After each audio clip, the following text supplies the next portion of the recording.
Hello guys! Hello Aries! Welcome dito sa aking channel Aries. Alamin natin kung anong messages, vibration, gabay, energy para sa lahat. Tayo general reading, so pwede kang makaresonate. Gamitin mo ang iyong intuition sa panunood Aries. Aries, tingnan natin yung money, career, financial reading mo for the month of January 2025. Nakikita ko sure dito Aries na meron ka na posibleng swerte na makukuha this year, especially starting January.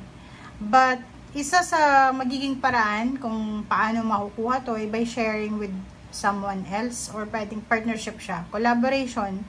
So ibig sabihin niya, pwedeng business, teamwork, parang ganun. Yung pwedeng maging isa sa magiging ways para makuha mo yung grasya na ito. So nakikita ko na ang universe, ang iyong spiritual helpers, guides, angels, they are generous ngayong taong ito para ibigay sa iyo yung mga heart's desires mo, yung mga gusto mo sa buhay. So, in case na makatanggap ka ng grasya, ng biyaya, wag mo rin kakalimutan na i-share ito sa ibang tao na nangangailangan. Ihanda mo yung sarili mo, Aries, dahil talagang may papasok na swerte sa buhay mo.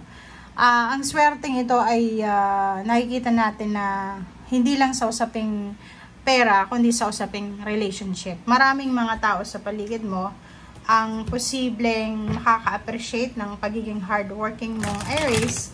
And nakikita ko na mag-i-invest sila sa mga talents nyo or doon sa mga strength nyo. Okay? Trust. So, yun. Diba? Magtiwala ka daw Aries dahil lahat ng manifestation mo, lahat ng minamanifest mo, pinapangarap mo, pinagpipray mo, ay mapapasayo yan sa'yo. Diba? Tingnan mo to. Trust, have faith. You will receive grace from your angels. It's manifestation time. It's a manifestation year para sa'yo. So, nakikita ko na magiging sobrang masaya ka sa taong ito. So, ihanda mo yung sarili mo para dito sa mga happenings na yan. Okay.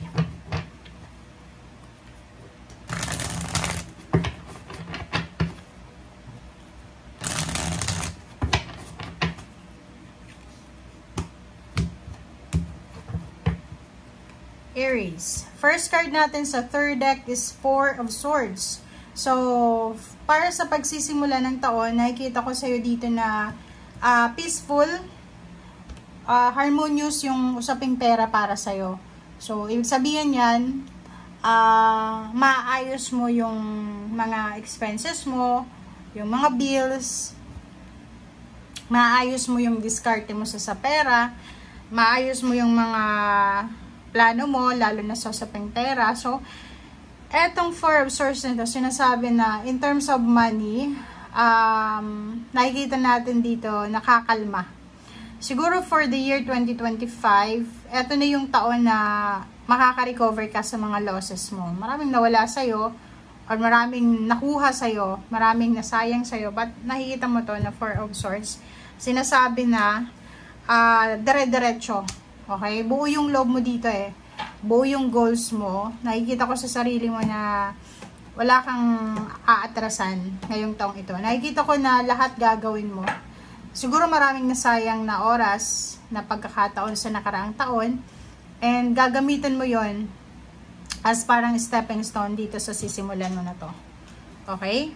Nakikita ko sa'yo dito, balanse.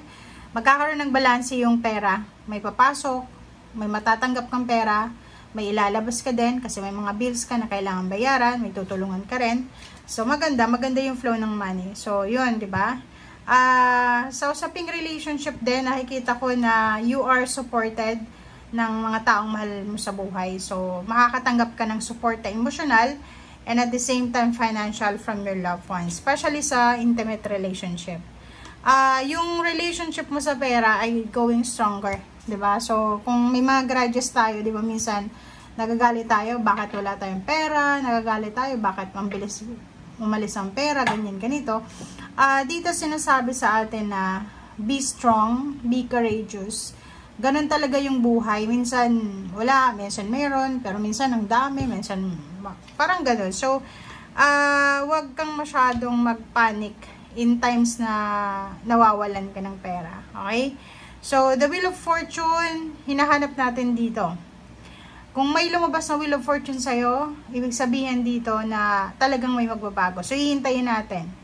Ito naman na Hangman na to, sinasabi sa'yo na yung mga nahang na plano mo sa buhay, dahil siguro nagkasakit ka, na bankrupt ka, na-terminate ka sa work, siguro ito yung talagang recovery year, 'di ba? So, masasabi natin para sa lahat, hindi lang para sa iyo lahat ng zodiac sign, nakikita natin na makaka-recover tayong lahat ngayong taong ito. Okay? Makikita natin yung way out. 'Di ba? Like for example, ang tagal nating hindi nakita kung saan ba tayo lalabas sa financial problem na to, dito sa ganyan-ganito. But ngayong taong ito, makikita natin na mayroon palang daan palabas dito sa problemang ito. May solusyon pala. May mga tao palang pwedeng makatulong sa atin. May mga resources pala, 'di ba? So, makikita natin na may way out. Okay?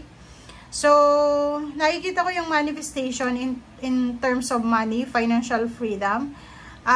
Nakikita ko rin na yung freedom sa financial sa mga nakaraang taon. Siguro dati marami kang pera, siguro dati employed ka, siguro dati may negosyo ka. Nakikita ko na gusto mong balikan yon. And if given ng chance this year talaga na makabalik ka doon sa kung ano man na gusto mong balikan sa nakaraan, lalo na sa usaping pera, you will rise above sa kung ano man na sitwasyon meron ka ngayon. Okay? So, nakikita ko sa'yo dito na para kang phoenix rising from the ashes, from rags to riches. Galing ka sa hirap, pataas, ang pataas, ang pataas, ang pataas, parang ganun. Okay. So, yun. This month, nakikita natin na liwanag.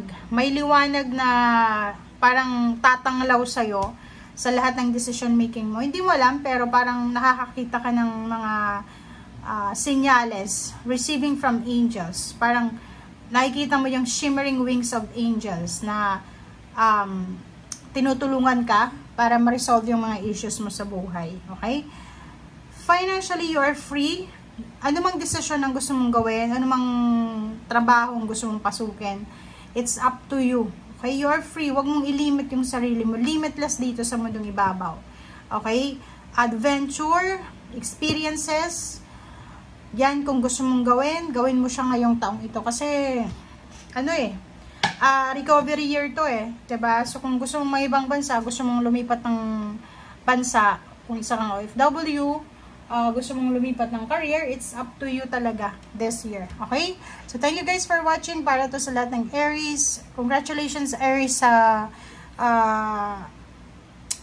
mga nalampasan mo sa 2024. Lalo na sa usaping pera and emotion. Okay? Bye!